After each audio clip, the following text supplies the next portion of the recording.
ಓಂ ನಮಃ ಶಿವಾಯ. ಸ್ವಾಮಿ ಗುರುಕಜ್ಜ. ನನ್ನೆಲ್ಲ ಪ್ರೀತಿ ವೀಕ್ಷಕರಿಗೆ ಶಿವಾಮ್ ಕನ್ನಡ ಆಧ್ಯಾತ್ಮಿಕ ಚಾನಲ್ಗೆ ಸ್ವಾಗತ. ಮೇಷರಾಶಿ ಭವಿಷ್ಯ ಅಂದರೆ ಗುರು ಗ್ರಹ ಬದಲಾವಣೆಯಿಂದ ಈಗ ಪ್ರೆಸೆಂಟ್ ಗುರು ಮೇಷರಾಶಿಯಲ್ಲೇ ಇರುವಂಥದ್ದು. ಮೇ 1ರಿಂದ ಅವರು ವೃಷಭ ರಾಶಿಗೆ ಹೋಗುವಂಥದ್ದು. ಆಗ ಇವರಿಗೆ ಗುರುಬಲ ಬರುವಂಥದ್ದು ಮೇಷರಾಶಿ. ಅದು ಯಾವ ಥರ ಇರುತ್ತೆ, ಕುಟುಂಬದಲ್ಲಿ ಆಗಲಿ ಅಥವಾ ವೃತ್ತಿಯಲ್ಲಿ ಆಗಲಿ ಶಿಕ್ಷಣದಲ್ಲಿ ಆಗಲಿ ಆರೋಗ್ಯದ ಅದರ ಬಗ್ಗೆ ಡೀಟೇಲ್ ಆಗಿ ಹೇಳ್ತೇನೆ. ಅದಕ್ಕಿಂತ ಮುಂಚೆ ನನ್ನ ಚಾನಲ್ ಇನ್ನೂ ಸಬ್ಸ್ಕ್ರೈಬ್ ಮಾಡಿ, ದಯವಿಟ್ಟು ಸಬ್ಸ್ಕ್ರೈಬ್ ಮಾಡೋದನ್ನು ಮರಿಬೇಡಿ. ಸಬ್ಸ್ಕ್ರಿಪ್ಷನ್ ಫ್ರೀ ಆಗಿರುತ್ತೆ. ಲೈಕ್ ಮಾಡೋದನ್ನು, ಶೇರ್ ಮಾಡೋದನ್ನು ಕೂಡ ಮರಿಬೇಡಿ. ನಿಮ್ಮ ಏನೇ ಸಮಸ್ಯೆ ಇದ್ದರೂ, ವೈಯಕ್ತಿಕ ಸಮಸ್ಯೆ ಇದ್ದು ಮುಕ್ತವಾಗಿ ಕಮೆಂಟ್ ಬಾಕ್ಸಲ್ಲಿ ಕಮೆಂಟ್ ಹಾಕಿ. ಆದರೆ ರಾಶಿ ನಕ್ಷತ್ರದ ಜೊತೆಗೆ ನಿಮ್ಮ ಸಮಸ್ಯೆಯನ್ನು ಕೂಡ ವಿವರಿಸಿ ಹಾಕಿ. ಒಂದು ವೇಳೆ ಗೊತ್ತಿಲ್ಲ ಅಂದರೆ ರಾಶಿ ನಕ್ಷತ್ರ ಡೇಟ್ ಆಫ್ ಬರ್ತನ್ನು ನಮೂದಿಸಿ ನಾನೇ ಅದನ್ನು ರಾಶಿ ನಕ್ಷತ್ರವನ್ನು ನೋಡಿ ಅದಕ್ಕೆ ತಕ್ಕ ಸೂಕ್ತ ಸುಲಭ ಪರಿಹಾರವನ್ನು ಸೂಚಿಸ್ತೇನೆ. ನಾನು ನಿಮ್ಮ ಜೊತೆ ಯಾವತ್ತೂ ಇರ್ತೇನೆ. ಸಬ್ಸ್ಕ್ರೈಬ್ ಅಂತ ಒತ್ತುವಾಗ ಸೈಡಲ್ಲಿ ಬೆಲ್ ಐಕಾನ್ ಇರುತ್ತಲ್ವ, ಅದನ್ನು ಪ್ರೆಸ್ ಮಾಡಿದಾಗ ಆಲ್ ಅಂತ ಬರುತ್ತೆ, ಅದನ್ನು ಪ್ರೆಸ್ ಮಾಡೋದನ್ನು ಮರಿಬೇಡಿ.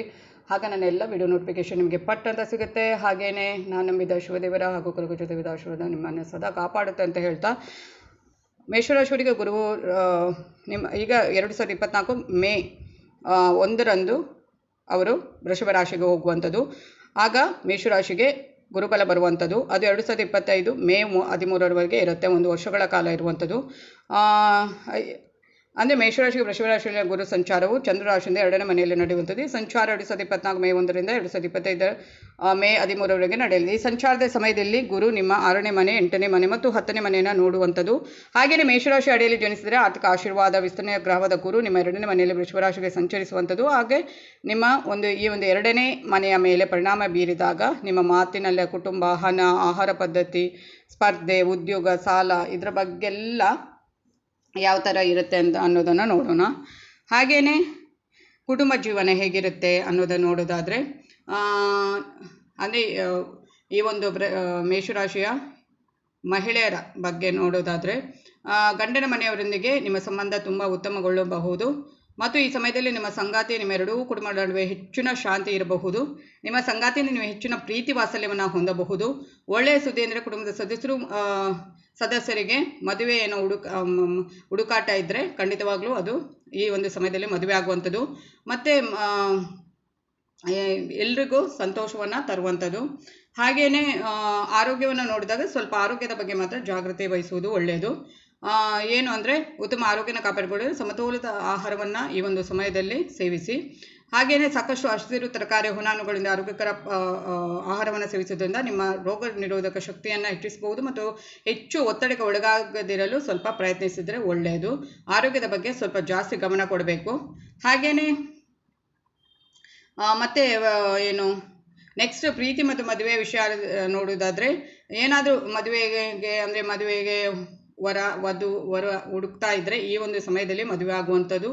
ಹಾಗೆಯೇ ಈ ಮೇಷರಾಶಿಯಲ್ಲಿ ಜನಿಸಿದ ಕೆಲವರು ಈ ವರ್ಷ ಮದುವೆ ಅಂದರೆ ಗುರುಬಲ ಬಂದಾಗ ಮದುವೆ ಆಗ್ಬೋದು, ಅಥವಾ ಮಕ್ಕಳಾಗದರೆ ಮಕ್ಕಳಾಗುವಂಥದ್ದು, ಅಥವಾ ಒಂದು ಹಣಕಾಸಿನ ಅಭಿವೃದ್ಧಿ ಆಗುವಂಥದ್ದು, ಆರ್ಥಿಕ ಪರಿಸ್ಥಿತಿ ಸುಧಾರಣೆ ಆಗುವಂಥದ್ದು, ಅಥವಾ ಕುಟುಂಬದಲ್ಲಿ ಚಿಕ್ಕ ಪುಟ್ಟ ಜಗಳ ಮನಸ್ತಾಪ ಇದ್ದರೆ ಅದು ಸರಿ ಆಗುವಂಥದ್ದು, ಅದು ಖಂಡಿತವಾಗ್ಲೂ ಆಗುತ್ತೆ ಈ ಒಂದು ಗುರು ನಮ್ಮ ರಾಶಿಯಲ್ಲಿ, ಅಂದರೆ ನಮ್ಮ ರಾಶಿಯಲ್ಲಿ ಅಂತಲ್ಲ, ಗುರುಬಲ ಬಂದಾಗ ಈ ಒಂದು ಮೇಷರಾಶಿಯವರಿಗೆ ಈ ಒಂದು ವರ್ಷ ತುಂಬಾ ಚೆನ್ನಾಗಿದೆ ಗುರುವಿನಿಂದ. ಹಾಗೆಯೇ ಕುಟುಂಬದಲ್ಲಿ ಸಂಬಂಧಗಳಲ್ಲಿ ಶಾಂತಿಯನ್ನು ಕಾಪಾಡಿಕೊಳ್ಳುವುದು ಅತಿ ಅಗತ್ಯ. ಸಂಬಂಧಗಳಲ್ಲಿ ಸಾಮರಸ್ಯವನ್ನು ಕಾಪಾಡಿಕೊಂಡು ನಿಮ್ಮ ನೇರ ಮತ್ತು ಬಲವಾದ ವಿಧಾನವನ್ನು ಸಮತೋಲನಗೊಳಿಸಬೇಕು ಮತ್ತು ಯಾವುದೇ ಒಂದು ಒಳ್ಳೆಯ ರೀತಿಯಲ್ಲಿ ಕುಟುಂಬದಲ್ಲಿ ಅಥವಾ ಸಂಸಾರದಲ್ಲಿ ನಾವು ಆದಷ್ಟು ಸಾಮರಸ್ಯವನ್ನು ಕಾಪಾಡಿಕೊಳ್ಳಲು ನಾವು ಪ್ರಯತ್ನಿಸಬೇಕು ಮತ್ತು ಒಳ್ಳೆಯದೇ ಇರುತ್ತೆ ಗುರುಬಲ ಬಂದಾಗ. ಅದೆಲ್ಲ ಏನೇ ಮನಸ್ತಾಪ ಇದ್ದರೂ ಕೂಡ ಅದು ದೂರವಾಗುವಂಥದ್ದು. ಹಾಗೆಯೇ ನೆಕ್ಸ್ಟ್ ನೋಡೋದಾದರೆ ಹಣಕಾಸು ಸ್ಥಿತಿ ಅಂತೂ ಈ ವರ್ಷ ಮೇಷರಾಶಿಯವರಿಗೆ ತುಂಬಾ ಎಕ್ಸಲೆಂಟ್ ಆಗಿದೆ ಅಂತಲೇ ಹೇಳಬಹುದು. ವೃಷಭ ರಾಶಿಯಲ್ಲಿ ಗುರುವಿನ ಸಂಚಾರದಿಂದಾಗಿ 2024-25ರಲ್ಲಿ ಆರ್ಥಿಕ ಬೆಳವಣಿಗೆ ಯಶಸ್ಸಿನ ವಿಷಯದಲ್ಲಿ ನೀವು ಉತ್ತಮ ಫಲಿತಾಂಶಗಳನ್ನು ನಿರೀಕ್ಷಿಸಬಹುದು. ನಿಮ್ಮ 2ನೇ ಮನೆಯ ಮೇಲೆ ಗುರುವಿನ ಪ್ರಭಾವದಿಂದ ನೀವು 2024 ಸಾಕಷ್ಟು ಪ್ರಮಾಣದ ಸಂಪತ್ತನ್ನು ಗಳಿಸಲು ಸಾಧ್ಯವಾಗುವಂಥದ್ದು ಮತ್ತು ನೀವು ಕುಟುಂಬ ವ್ಯವಹಾರವನ್ನು ಹೊಂದಿದ್ದರೆ ಅಥವಾ ಪೂರ್ವಜರ ವ್ಯವಹಾರದಲ್ಲಿ ತೊಡಗಿಸಿಕೊಂಡಿದ್ದರೆ ನಿಮ್ಮ ಪ್ರಯತ್ನಗಳಿಂದ ಸ್ವಲ್ಪ ಪ್ರಗತಿ, ಒಟ್ಟಾರೆ ಆದಾಯದಲ್ಲಿ ಏರಿಕೆ, ಬೆಳವಣಿಗೆಯನ್ನು ನೀವು ನಿರೀಕ್ಷಿಸಬಹುದು. ಅದು ಆಗುತ್ತೆ ಕೂಡ. ನಿಮ್ಮ ಕುಟುಂಬದ ಹಿರಿಯ ಸದಸ್ಯರಿಂದ ಕೂಡ ನೀವು ಆರ್ಥಿಕ ಪ್ರಯೋಜನಗಳನ್ನು ಪಡೆಯಬಹುದು ಈ ಒಂದು ಸಮಯದಲ್ಲಿ.